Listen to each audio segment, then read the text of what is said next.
Ako si Maria, 30 taong gulang, taga-probinsya ng Leyte. Nasa bahay lang ako madalas at nag-aalaga ng mga halaman. Pero mahilig din akong maglakbay sa iba't ibang probinsya para bumisita sa mga kamag-anak.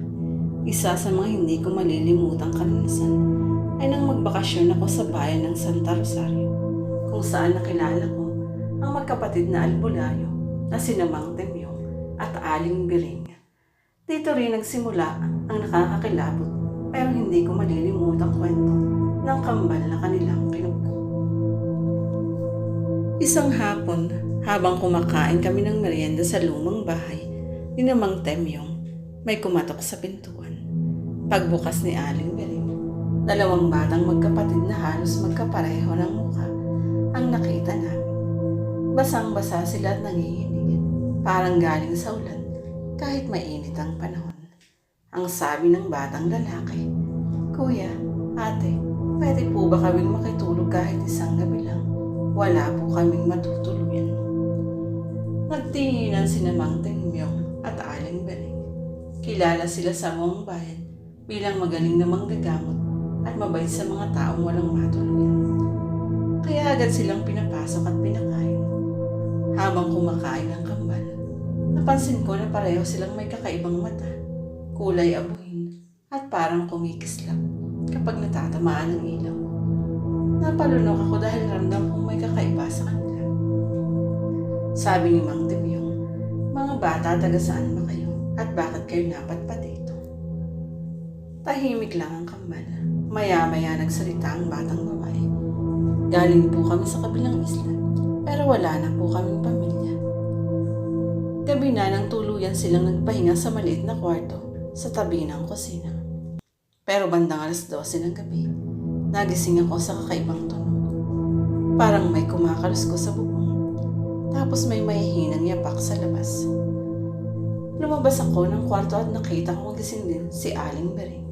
Sabi niya, "Naririnig mo rin, kanina pa yan, simula nung dumating ang kambal."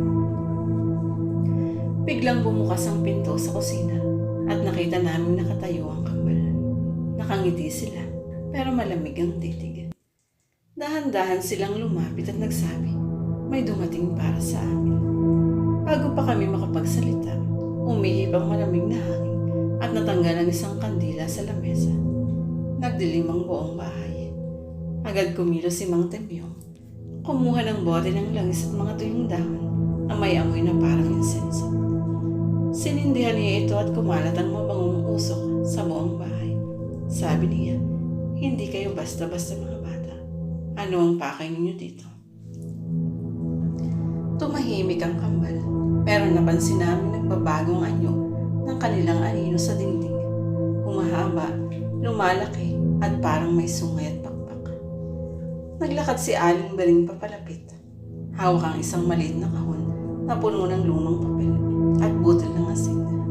Binudbura niya ang paligid habang inuusal ang isang panalangin. Unti-unting umiyak ang kambal at sabi ng batang babae, "Ayaw na namin bumalik. Ayaw na namin sumama sa kanila." Nagtaka kami kung sino ang tinutukoy nila. Pero bago pa namin mas maintindihan, narinig namin may mabigat na yabag sa labas ng bahay. Parang may nagmamasid sa bintana. "Biring, bilisan mo. Hindi sila ligtas dito," ang sabi ni Mang Temyong. Hinakay nila ang kambal papunta sa ilalim ng bahay kung saan may lumang silid na ginagamit pagkagamot noon. Doon nila inilagay ang mga bata at pinalibutan ng asin, dahon ng puno ng balete at tubig na may bulaklak. Habang nasa loob kami, narinig namin may malakas na kalabog sa bubong. Parang sinusubukang pumasok ng kung anumang nilalang sa labas. Sinimula ni Mang Temyong ang mas malakas na orasyon at biglang nagliyab ang mga kandila kahit walang hangin. Ang kambal ay tuloy-tuloy sa pag-iyak. Sabi ng batang lalaki, "Kung tulungan niyo po kami, hindi na po sila babalik." Matapos ang ilang oras na ritual, unti-unting nawala ang ingay sa labas. Tahimik na uli.